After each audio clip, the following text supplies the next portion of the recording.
Hello, everybody. Welcome to another PureDriven podcast. My name is Steve Rockwood. I'm joined again by Christopher Swanson, the CEO of PureDriven.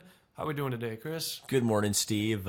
Wonderful, beautiful day, and it's so fun to be on this podcast with you again.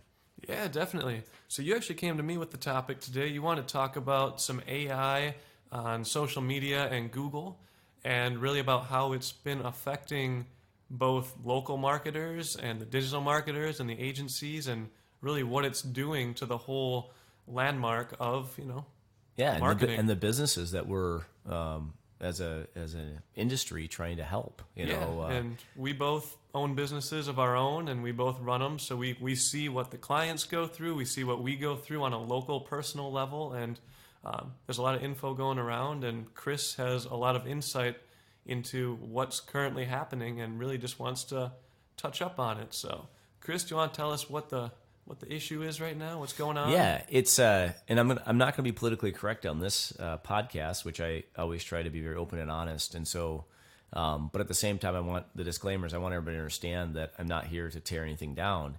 But something that's come to my attention that I think is starting to rock digital social marketers' world, and it's happening very quickly. We've seen some trace amounts of it through the years. But it feels like it's ramping up very quickly. And it's leading me to look at some pretty intense solutions, which I'm going to talk about on the show. Because again, I want to be really open and honest about what's happening. Yeah.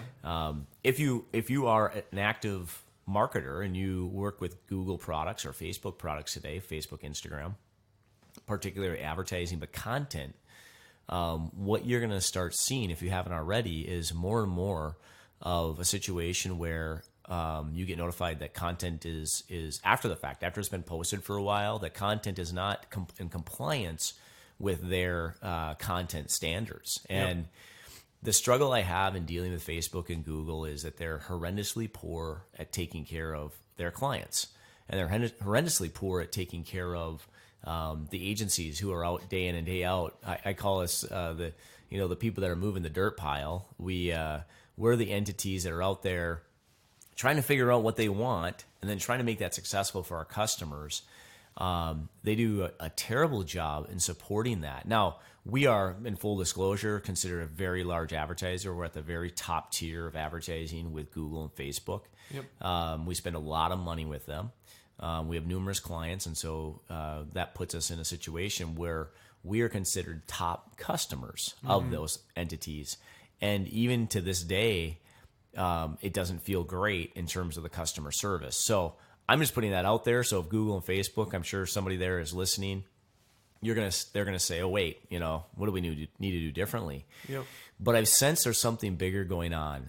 I'll give you an example. The other day, I got contacted by one of our clients in a small town in northern Minnesota, and they had posted they sell smoked fish and smoked shrimp, and they had made a post on Google My Business about a shrimp, and it was just like shrimp that you eat, smoked shrimp. Yep. Great tasting stuff. And they put it on Google My Business because Google My Business allows you to have that little blog spot now, which has been effective. It's gotten traction, so they're doing that, very religiously and making sure that they're constantly putting these blogs out there. Yeah. And all of a sudden, they got an email from Google saying this content is in violation of our standards, our content standards. No explanation why, simply that it got pulled down. They give you a list in this email of 100 things that it could be and don't tell you exactly what it is. Now, the truth of the matter is I've had this experience myself now too. As most people may know, I'm the mayor of the town that we're in a little town called Two Harbors, Minnesota. And it's a town of about 4,000 people. And lately, as a mayor, Facebook has blocked my advertising, claiming that it's political. Now, interestingly enough, nothing I post is really political, even though I'm a mayor. You could say, well, you're a mayor. It's political. Not really. Most of the things I'm posting in a town of 4,000 is, hey, here's somebody that's having a benefit.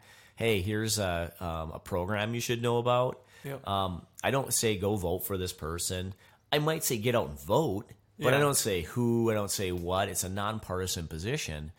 And meanwhile, Facebook has grabbed onto anything, and they shut that down. So I started researching what's causing that, Steve. And really what it is it's artificial intelligence. they're out there just with algorithms. Now, there's probably some entities that are writing, there's a person that writes these algorithms, but there's Yeah. probably some entities within Facebook and Google that might be skewed in their political beliefs differently than other people. And so might feel like, oh, a piece of shrimp is dangerous to somebody. But tell me why and tell me what is behind that so that Yeah. that can be corrected, right? So we Yep. understand the rules of engagement. But nope, the content's down. Now the person's having to go recreate another post and do all kinds of stuff, and with a fear of is it just somebody out there flagging this as inappropriate? Could it be a competitor? No clue what's causing it. Yep. But the one thing I've researched and know to be true is it's artificial intelligence, which always gets written by a human. So it can be skewed. Those algorithms of artificial intelligence can easily be skewed Yep. by a human because there's somebody has to program in the information. Now they claim that they're smart machines and that they're learning, but if you send something down a path as a human to learn a certain way, it's going to learn certain information a certain way. Yep. Bottom line is, as this starts happening more and more, you're going to have some key posts that you make, things that are happening, things you spent a lot of money on. Okay, they're going to get ripped down because it's a violation of the standards. As I started digging further into this, because it's not just these two incidences, many now that are starting to appear over Yeah. the last month, I started realizing that what's going on is there's a lot of political pressure. There's feelings in the last election that President Trump may have done some things that he used Russia or Facebook to really get into the U.S. and make his election win. That's pretty much all been debunked now. There's nothing. In the last 2 years they've investigated. They did find some Russians. There is no connection they found to President Trump. Had they found anything after 2 years, I guarantee you it would have been brought forward. There's enough people out there, I think, that are not fans of President Trump that just being a practical person, that information would have come out. Yeah. So that being said, as we start to dig in, we realize that the federal government is now starting to pay really close attention to Google and Facebook. They've almost gotten too big for their britches. And I'm here to tell you that it's got me very worried because they have gotten to a point where they're going to just tear down content without telling you what's causing it. And what I fear is going to happen is that it's just going to be a controlled environment where you don't know the rules of the game. It was kind of like the days of SEO where you had to try to guess what the algorithms were, try to figure out what's going on. No way to really talk to a human. By the way, that's the other thing I'll tell you is they've got artificial intelligence responding to your when you send in a support request. Yeah. Barry, by the way, at Facebook, I got the same exact response from you 3 times. I know you're not a human. And you can't get past that person or that computer, right? Artificial intelligence. And so it's very, very frustrating to try to get any support. That being said, again, as you dig in further, I think the biggest issue is that Google and Facebook actually have huge egos. And they believe that they're untouchable.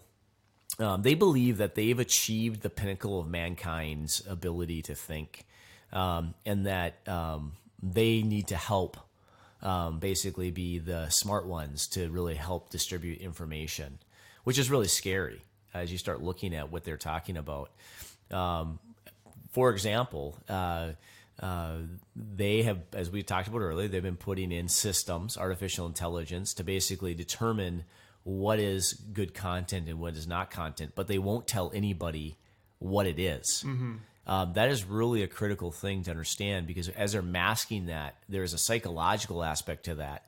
They don't want to tell you what it is. That's the issue. And the reason they don't want to tell you what it is, some people say, well, it's cost. If I have a human, I've got to have the support person that looks at everything. Well, they already do have some of those people, that humans that have to look at everything. The last time I checked, they're making billions of dollars in profit. It would be manual, and yes, it would be difficult. And I'm sure the automation saves them some money. But behind all this is the want to be in control. And anytime a business wants to control something, it really goes against, what Google talks about being, data open for everybody. They want to be just, everything should be open, and that's data. Google talks about that a lot in their mission and so on. I'm just finding that what's really happening is they want to control. We as agencies and marketers are going to get really stuck in a world of hurt as we're trying to help our customers out. And so again, I'm coming out and I'm talking about something that's very, very hard to talk about. Most agencies wouldn't talk about this. And the reason they wouldn't is because they're afraid. They're afraid that if their agency gets flagged or the work that they do or the algorithms around what they're doing because they're speaking out, they could be ultimately targeted, okay, and that they could ultimately be hurt in the algorithms. Yep. And I wouldn't put it past some of these big companies with big egos that think that they know what information we as humans should be looking at. I find that pretty interesting. Yep, no, it's very good points. And then the only thing I was going to add was with some of these systems, they do have humans after the fact. So if they don't get flagged by the robot, a human might still review it and then flag it for you. So then you basically lose your ads. So on Snapchat, for instance, it goes through multiple people, which is a really pain because basically what happens is you'll have an ad that's approved and it will run for 2 days. And then a different person at Snapchat will look at it and they will unapprove your ad. So you, as an agency, if you're running 2,000 campaigns a month, how are you going to keep track of this? Where you have to basically check your campaigns every day in case a different employee looked at it and they went, no, that one's going to be unapproved now. And I actually talked to them about it and they told me, yeah, it goes through different people. So there's really no way of knowing. So it's like being... A lot of things I want to respond on this. It's like yesterday I played in a soccer game, and fortunately the referees were pretty good. But my experience with soccer through the years is that you can have bad refs determine the outcome of a game. Oh, yeah. And so they can make a poor call or multiple poor calls, and ultimately that leads to a team winning. What I'm hearing you say is that the referees out there, the people that are looking at the content, all look at it differently. Yeah. Now, the issue there might be, well, artificial intelligence will solve this problem. Why don't they notify us as to what the issue is and let us resolve it as humans? Yep. That would be a far better response to both of those issues. Again, artificial intelligence is not going to solve the problem. When over the weekend I tried getting in touch with Facebook on 3 different occasions through their support inbox and the business page. Yeah. And the response was the same. Actually, it was more than 3 times. It was many times. And the response was the same, which is how I got Barry 3 times with the same exact response. Yep. They can't think. Their argument, of course, is, well, maybe it's just a little bit, the artificial intelligence is being tweaked. It's learning. It's going to get amazing in the future. Okay. Again, they've been working on this for a long, long time. But when does it, after 3 times, don't you think it'd be pretty simple to say, okay, let's have a human review this? Yeah. Or let's tell them exactly what the issue is and why this is happening. Yeah. Why are we saying that your ads are political in nature when there's nothing that's talking about anything political, even by the definition of what they consider political ads? Yeah. Are you pushing for something, so on and so forth? I've read all the information. They send it to you every time in the link. Mm-hmm. So there's a lot going on here. It's something we all need to pay attention to. The frustration I have is, as a marketer, it's hard to get around the Facebook, Instagram platform or get around Google because they have the eyeballs. Yeah. And as marketers, that's our job, is to get in front of, we talk a lot about recency. Yep. We talk a lot about putting the right message in front of the right people at the right time. Mm-hmm. Those are the platforms, the channels right now that we have to use. Yep. And to not know the rules of the game, it'd be like going to a sporting event and not understanding what the referee is going to call, even though you understand all the rules. Yeah. Because they can change them on you as they go and not tell you what that call was. Yep. And it just created a really, I think, a problematic situation for everybody involved, Steve. Yep. No, it's very tough, especially for an agency that's trying to scale or someone that's working with multiple clients. It's hard. For someone that owns one business, it's a nuisance because then you have to remake it. But for someone that's running, 200, 400, 600 campaigns, it's really hard to keep up because you might be getting messages 4 days later after you already planned everything that say, hey, these 200 ads aren't going to run because you used a certain word. Right. So it's very tough. And it's very intense. We do active management at PureDriven, which a lot of agencies don't. Yep. So we're able to catch that stuff simpler or easier. We're aware of it. But it's still a lot of work that you just threw in the garbage can. Yep. Because now you don't know what should we do differently in this scenario. Yep. Yeah. To put it in a realistic world, my wife's a graphic designer, and it's like if she made a logo for someone, and it was a cat company, and she used a cat in the logo, and they told her, oh no, we can't use cats. And then you have to use a dog. Then you have to throw that logo away and make a brand new one when there was no requirement in the first place. Exactly. That's a great, I love it. You're so good at putting together those analogies, Steve, that really describe the pain of this stuff. And then, of course, the customer doesn't understand. They hire us because we're the experts. Yep. And so when something breaks because of Google, Facebook, Instagram, Snapchat, or any other channels that are out there, we are the ones that are held accountable in the front lines as marketers to try to say, well, here's what happened. Yeah. And when you don't have a good answer, that puts you in a situation where you're going to throw Google or Facebook under the bus because we're a company of integrity. Mm-hmm. We're going to tell the person the truth. Well, here's what happened. But it doesn't make anybody feel great. No. The customer's mad at us as an agency. We're, as an agency, mad at Facebook and Google. And yet we have to keep out there being good soldiers and promoting and pushing these platforms because we know that's where the impressions and engagement comes from. Yep.